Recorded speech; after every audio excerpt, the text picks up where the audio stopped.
उसी समय वहाँ से गुजर रही मेरी माँ उस बूंद को भोजन समझकर निगल गई और तुरंत ही वो गर्भवती हो गई। कुछ समय बाद मछुआरों ने मेरी माँ को पकड़ लिया और उनके सामने ही मैं जन्म ले लिया। ये देखकर सभी मछुआरे डर गए और उन्होंने ये बात माहिरावन की सेना को बता दी। वे मुझे और मेरी माँ को पाताल लोक ले आए। तभी मेरी माँ मकर रूप से फिर से सुंदर गंधर्व कन्या बन गई, लेकिन गंधर्वों के राजा के बुलाने पर वो मुझे वहीं छोड़कर चली गई। कुछ ही दिनों में मैं बड़ा हो गया और माहिरावन ने मुझे प्यार से इस पाताल लोक का सेनापति बना दिया। फिर मैंने अपने पिता को जानने के लिए नारद मुनि की तपस्या की। तब नारद मुनि प्रकट होकर बोले, तुम्हारे पिता मारुति नंदन वायु पुत्र हनुमान है और वो स्वयं तुम्हें ढूंढते हुए तुम्हारे पास आएंगे। पिताश्री, कृपया मेरी बात पर विश्वास कीजिए। ऐसा कहकर मकरध्वज हनुमान जी के चरण पकड़ लेता है। उसी क्षण हनुमान जी को पूरी सच्चाई अपनी आंखों के सामने दिखाई देने लगती है और उन्हें समझ आ जाता है कि मकरध्वज जो कह रहा है वो पूरी तरह सत्य है। अब मुझे सब समझ आ गया। मकरध्वज,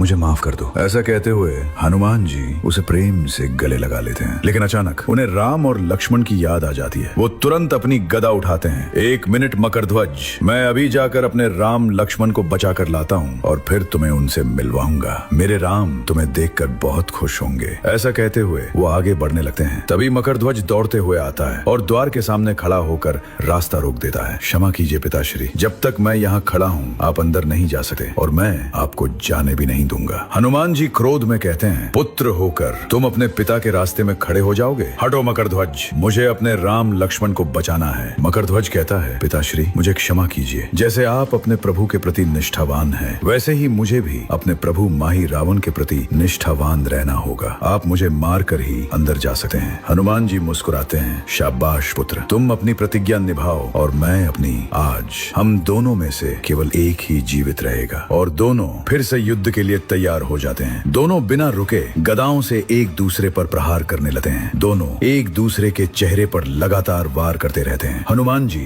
जोर से मकरध्वज के सीने पर गदा से प्रहार करते हैं। उस वार से मकरध्वज दूर जाकर गिर पड़ता है। उसके मुंह से खून निकलने लगता है और वो घायल अवस्था में पड़ा रहता है। ये देखकर हनुमान जी दुखी हो जाते हैं, लेकिन पलक झपकते ही मकरध्वज फिर से उठकर दौड़ता हुआ आता है और हनुमान जी के जबड़े पर जोरदार मुक्का मारता है। उस प्रहार से हनुमान जी और भी दूर जाकर गिर जाते हैं। उनके चेहरे पर गहरी चोट लगती है और उनके मुंह से भी खून बहने लगता है। ये देखकर मकरध्वज खुद को रोक नहीं पाता और रोने लगता है, लेकिन फिर भी दोनों बिना रुके एक दूसरे पर लगातार प्रहार करते रहते हैं। दोनों अपनी अपनी शक्तियों से अपने घावों को तुरंत ठीक करते रहते हैं। हनुमान जी मन ही मन सोचते हैं, अगर ऐसे ही चलता रहा तो अंदर माहिरावन राम लक्ष्मण को मार देगा। इसे शक्ति से नहीं युक्ति से हराना होगा। हनुमान जी मुस्कुराते हुए कहते हैं, शाबाश मकरध्वज, तुम्हारी शक्ति देखकर मैं बहुत प्रसन्न हुआ। तुम तो मुझसे भी अधिक शक्तिशाली लगते हो, लेकिन क्या तुम अपनी पूंछ को मेरी तरह लंबा कर सकते हो? मकरध्वज हंसते हुए कहता है, बस इतनी सी बात है पिताश्री, ये तो मैं बचपन से ही कर सकता हूँ। देखिए। अचानक मकरध्वज अपनी पूंछ को लंबा करके एक रस्सी की तरह बना लेता है। हनुमान जी भी अपनी पूंछ को लंबा कर लेते हैं। ओ पुत्र, मैं अपनी पूंछ से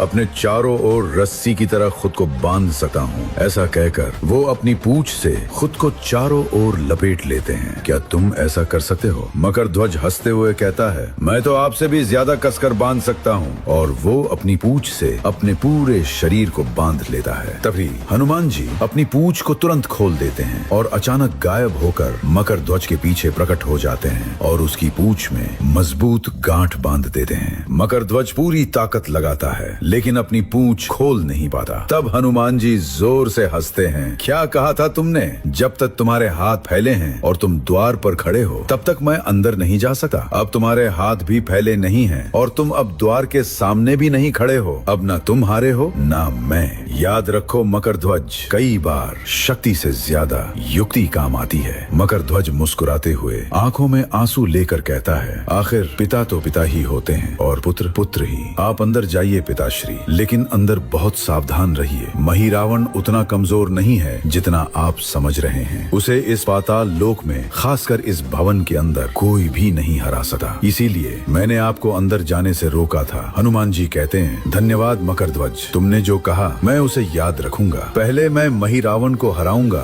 फिर तुम्हें मुक्त करूंगा। इतना कहकर हनुमान जी अपनी गदा से उस भवन के सुरक्षा कवच को तोड़ देते हैं और अंदर प्रवेश प्रवेश करते हैं। अंदर जाकर देखते हैं मही रावण एक विशाल तलवार से राम जी का सिर अलग कर देता है। ये देखकर हनुमान जी की आंखों में आंसू आ जाते हैं और वो वहीं घुटनों के बल गिर जाते हैं। इसके बाद क्या हुआ, क्या आपको पता है? हनुमान जी और मही रावण के बीच युद्ध कैसे हुआ? क्या आपको पता है हनुमान जी ने पंचमुखी अवतार क्यों लिया? क्या आपको पता है हनुमान जी ने राम लक्ष्मण की जान कैसे बचाई? अगर ये सब जानना है तो अगले हफ्ते हमारे चैनल पर आने वाली वीडियो को बिल्कुल मिस मत करना। इस वीडियो को देखने वाले हर व्यक्ति पर हनुमान जी की कृपा बनी रहे। अगर आपको हनुमान जी से प्रेम है, कमेंट में लिखिए जय बजरंग बली।